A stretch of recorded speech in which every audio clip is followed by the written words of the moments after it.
Hello everyone, good evening, good afternoon. खुदा में आपकी सलामती हो. It's getting colder here. Almost frosty हो गया है, काफ़ी ठंड हो रही है. So maybe you're watching me with a warm jacket. I hope आपके वहाँ भी अब ठंड हो रही होगी, विंटर आ रहा है. So आज की मेरी वीडियो बनाने का मकसद ये है कि मैं आपको बताऊं कि एक और वीज़ा है जिसे हम सुपर वीज़ा कहते हैं. सुपर वीज़ा में फॉर एग्ज़ाम्पल मैं और मेरा हस्बैंड यहाँ आए और अब मैं चाहती हूँ कि मेरी मदर या मेरे डैड भी आ जाएं पाकिस्तान से या जहाँ से भी आप बुला रहे हैं, या मेरे हस्बैंड चाहते हैं कि उनके पेरेंट्स जो हैं वो आए उनको मिलने के लिए, तो उसको सुपर वीज़ा कहते हैं. वो पेरेंट्स का वीज़ा होता है. लेकिन अगेन फिर वही बात कि अगर मैं इस लायक हूँ कि मैं एक और बंदे को अपनी फैमिली में ऐड कर सकती हूँ कि नहीं, उनके एक्सपेंसेस उठा सकती हूँ कि नहीं, या मेरे हस्बैंड जो है वो उसको एक्सपेंस को मीट कर सकते हैं, तो गवर्नमेंट आपको सुपर वीज़ा देती है. सुपर वीज़ा बहुत अलग अलग तरीके से मिलता है.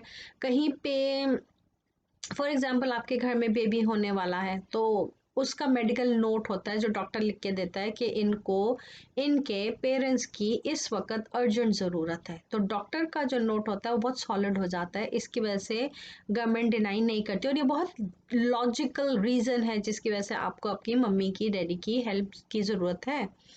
एक होता है आपके घर में कोई शादी है, एनिवर्सरी है, या ग्रेजुएशंस, यहाँ बहुत बड़ा एक सेलिब्रेशन होती है, या 16th बर्थडे है. बच्चों की जो 16 बर्थडे या 21 बर्थडे है, या आपकी गोल्डन सिल्वर जुबली हो, कोई भी बहुत बड़ा इवेंट आपकी फैमिली में हो रहा है और आप चाहते हैं कि आप अपने पेरेंट्स को उस इवेंट में बुलाएं, या गॉड फॉरबिड किसी की डेथ हो गई है, तो वो भी एक रीज़न है जिससे पेरेंट्स को मिलने से मिलने मना नहीं किया जाता, इजाज़त जल्दी दे देते हैं. अच्छा, इसमें वही चीज़ें हैं सारी. गवर्नमेंट को आपको सेटिस्फाई करना है, टैक्स दिखाना है, बैंक बैलेंस दिखाना है, आपके पेरेंट्स के लिए अलग से कमरा होना चाहिए, आपके पास अपना घर है तो बहुत अच्छी बात है, गाड़ी जो भी आपके पास है वो सब गवर्नमेंट को दिखाना होता है कि we are capable of bringing additional people to our family. क्योंकि जो बुजुर्ग होते हैं उनके साथ मेडिकल कनेक्ट हो जाता है, चाहे किसी तरह का भी मेडिकल हो, किसी को शुगर है, किसी को प्रेशर है, किसी को कुछ भी है, तो वो गवर्नमेंट नहीं चाहती कि उनके ऊपर इसकी जिम्मेदारी आए. कल को खुदा ना करे मैं इनकार कर देती हूँ कि नहीं मैंने नहीं आपको संभालना, आप यहाँ से जाएं, मेरे घर से जाएं, या मेरे घर में झगड़ा हो गया है और मैं बोलती हूँ मैंने नहीं रखना आपको, मैं नहीं चाहती कि आप मेरे पास रहें, मेरे घर में रहें, या मेरे बच्चे ही मेरी माँ को पसंद नहीं करे. अक्सर होता है, बहुत सारे घरों में आज भी होता है कि बच्चे जो हैं वो पेरेंट्स को, ग्रैंड पेरेंट्स को पसंद नहीं करते, क्योंकि जो बच्चे हैं वो अपनी आज़ादी मांगते हैं, उन्हें कोई रोके नहीं टोके नहीं. और जो पेरेंट्स होते हैं या ग्रैंड पेरेंट्स जो होते हैं वो बच्चों के ऊपर नज़र रखते हैं, उन्हें रोकते हैं टोकते हैं, इस वजह से फिर वो पसंद नहीं करते. अच्छा, जो कुछ फैमिलीज ऐसी हैं, कुछ पेरेंट्स ऐसे हैं जिसमें मदर एंड फादर दोनों काम करते हैं फुल टाइम. तो अगर मदर एंड फादर दोनों फुल टाइम काम कर रहे हैं तो मैंने पिछली वीडियो में बताया था कि नैनी रखी जाती है. इसमें एक और ऑप्शन होता है कि पेरेंट्स को भी आप घर पे बुलाकर रख सकते हैं और पेरेंट्स आपके बच्चों को सुपरवाइज करते हैं. नैनी का काम नहीं कर रहे, सुपरवाइज कर रहे हैं एज अ ग्रैंड पेरेंट्स. तो वो जो पेरेंट है, अब फॉर एग्जांपल मैं उठी सुबह, मैंने जल्दी जल्दी नाश्ता बना दिया, बच्चों का लंच पैक कर दिया. हो सकता है कि मेरी माँ ने पहले से खाना बना दिया, डिनर लंच कुछ भी, या मैंने आके बना लिया. तो जो भी घर के काम होते हैं, चीज़ें होते हैं, बांटने पड़ते हैं. इसी तरह हस्बैंड का भी होता है कि अगर वो आए हैं तो उन्होंने कोई सफाई कर दी, कोई झाड़ू लगा दिया, कोई कपड़े धो दिए, बच्चों के साथ कहीं चले गए, या यहाँ पर आदमी खाना भी पकाते हैं, काम भी करते हैं, सब कुछ करते हैं, यहाँ हर चीज़ बराबर की होती है. तो इसलिए अगर आपको मेरी बातों में कोई चीज़ अनोखी नज़र आए तो ये आपके कल्चर के हिसाब से शायद ठीक नहीं है या नहीं अच्छा लग रहा, लेकिन यहाँ के कल्चर के हिसाब से ये बिल्कुल ठीक है और बहुत अच्छा है ये, क्योंकि सबको बराबर का रेस्ट चाहिए, बराबर का काम होता है, बराबर की अर्निंग करते हैं, बराबर की जिम्मेदारियां हैं, इक्वली मिलकर घर चलाते हैं. ये यूनिट यूनिट होता है जो घर चलाता है. एनी आप आपके मेरी मम्मी आ गई, डैडी आ गए, जो भी मैंने पेरेंट्स को बुलाना था, या मेरे सास ससुर आ गए, तो हो सकता है मेरा उनसे झगड़ा हो गया, या मेरी मदर के साथ मेरे हस्बैंड का झगड़ा कुछ भी हो गया है पेरेंट्स के साथ, तो उसमें आप या मैं, आप नहीं, मैं उनको निकाल नहीं सकती। क्यों? क्योंकि मैंने उनको स्पॉन्सर किया है, मैंने उनको बुलाया है अपनी ज़िम्मेदारी पे, अपने खर्चे पे कि मैं उनकी टेक केयर करूँगी।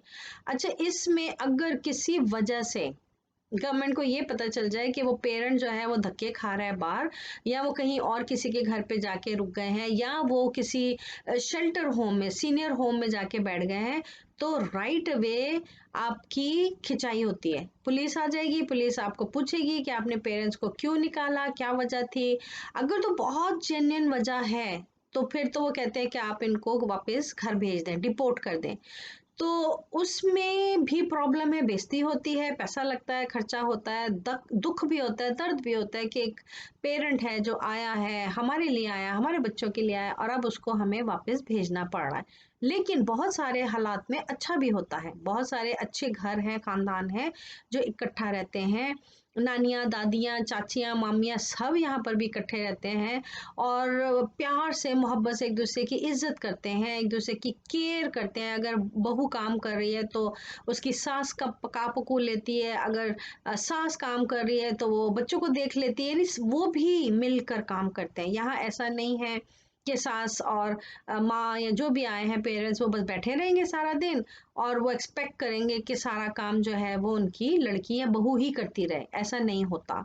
सो यहाँ का कल्चर थोड़ा सा डिफरेंट है, एडवांस है, थोड़ा सा डिफिकल्ट भी है, बहुत सारी हार्ड वर्किंग है, बहुत सारी मनी इश्यूज होते हैं, क्योंकि अब आप एक शख्स जो फैमिली में ऐड हुआ है या दो लोग ऐड हुए हैं, उनका भी खर्चा ऐड हो गया, ग्रोसरी, लॉन्ड्री, आना जाना, दवाइयाँ, जो भी खर्चा है वो ही वजह है कि गवर्नमेंट आपसे पहले पूछ लेती है कि आप इनको संभाल सकते हैं, आप इनकी टेक केयर कर सकते हैं, कि आपके पास इतना पैसा है कि अगर इनको कल को ज़रूरत पड़ती है आप उनके साथ स्टैंड करेंगे।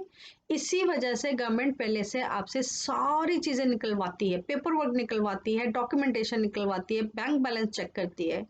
तो ये भी एक वीज़ा है जो बच्चे, जैसे हम लोग हैं, जैसे हम बच्चे हैं, अपने पेरेंट्स को बुलाना चाहें, उसको सुपर वीज़ा कहते हैं। उस सुपर वीज़ा में भी जब वो पेपर वर्क कर रहे होते हैं तो उनकी भी वही मेडिकल, बायोमेट्रिक्स, मेडिकल जो भी कुछ है वो प्रॉपर होता है, वही सारे डॉक्यूमेंटेशन है, लेकिन वीज़ा की कैटेगरी डिफरेंट है अब यहाँ, क्योंकि अब आपके अपने बच्चे आपको बुला रहे हैं, तो उसमें आप जल्दी आ जाते हैं, जल्दी निकला जाता है, वीज़ा भी जल्दी मिल जाता है। अच्छा, अब आप यहाँ आ गए, आने के बाद भी उसी तरह आपका भी पीआर अप्लाई किया जाता है। पेरेंट्स जो होते हैं उनको उसी तरह काम करना पड़ता है।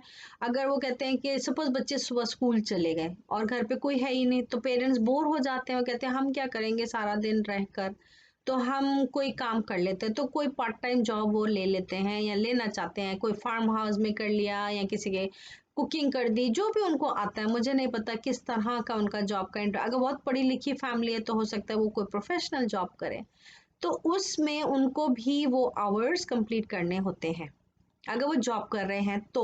अगर वो घर पे ही हैं, फुल टाइम हाउस मेकर है, होम मेकर है, फैमिली के अंदर है, तो फिर तो मुझे नहीं लगता कि उनका, लेकिन उनको वीज़ा ज़्यादा लंबा मिलता है, 5 साल, 10 साल, 8 साल इस तरह का वीज़ा मिलता है, और उसमें आपकी फैसिलिटी होती है कि आप बैक एंड फोर्थ यानी आना जाना कर सकते हैं ईजिली। अगेन, अगर आपके पास इतना खर्चा करने की हिम्मत है, आप आ सकते हैं, जा सकते हैं, फिर आए, फिर जाएं, फिर वीज़ा लगाएं, तो ठीक है, आप कीजिए, आपका वीज़ा है, आपका पैसा है, आपके बच्चे हैं, आप इंजॉय कर रहे हैं, आप कीजिए। लेकिन बहुत दफ़ा ऐसा होता है कि लोगों के पास मनी नहीं होता इतना, इसलिए वो उस मनी को संभालने के लिए एक ही जगह टिक जाते हैं। अच्छे दिन भी हैं, बुरे दिन भी हैं, कहीं सुबह है, कहीं रात है, इसी तरह से ज़िंदगी गुजरती है। तो पेरेंट्स जो हैं वो अक्सर घर संभाल लेते हैं, और जो जवान बच्चे हैं उनके वो फुल टाइम नौकरियां करते हैं, और फिर बच्चे जो हैं माँ को भी केयर करते हैं और अपना आप और अपने घर को भी संभालते हैं, financially, mentally, physically and emotionally.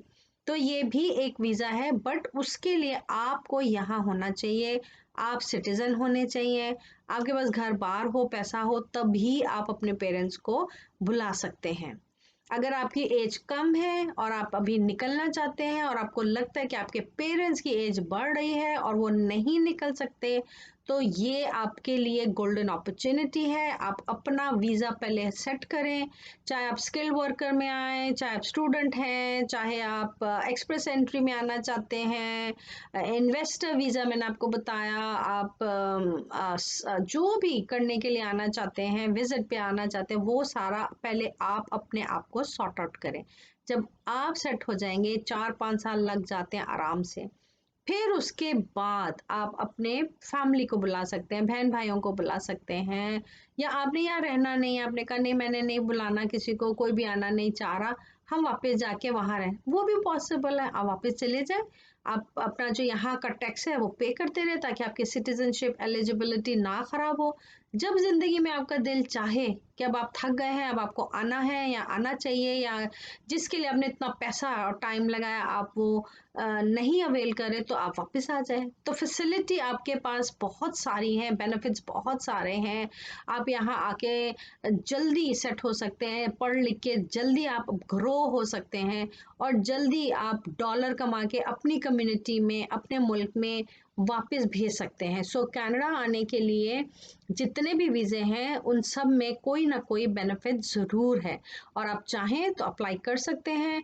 अभी बहुत अच्छा टाइम है। अगर आपकी उम्र कम है, आपने लाइफ में सेट होना है, और आप चाहते हैं कि हमारा जो फ्यूचर है, आने वाली 4 जनरेशन है, वो सेट हो जाए, तो आपको आज अभी इसी वक्त डिसीजन लेना पड़ेगा कि हमने क्या करना है, किस वीज़ा में अप्लाई करना है, और हम किस कैटेगरी में फिट होते हैं। अगेन आपको मेरी पुरानी वीडियोस में जाना पड़ेगा, उन्हें चेक करें, समझें, पढ़ें, अंडरस्टैंड करें, अपना होमवर्क करें, अपनी एलिजिबिलिटी चेक करें, फिर उसके बाद अप्लाई करें कि हाँ हमने इस कैटेगरी में अप्लाई करना है, क्योंकि आप उसमें फिट हो रहे हैं 100%।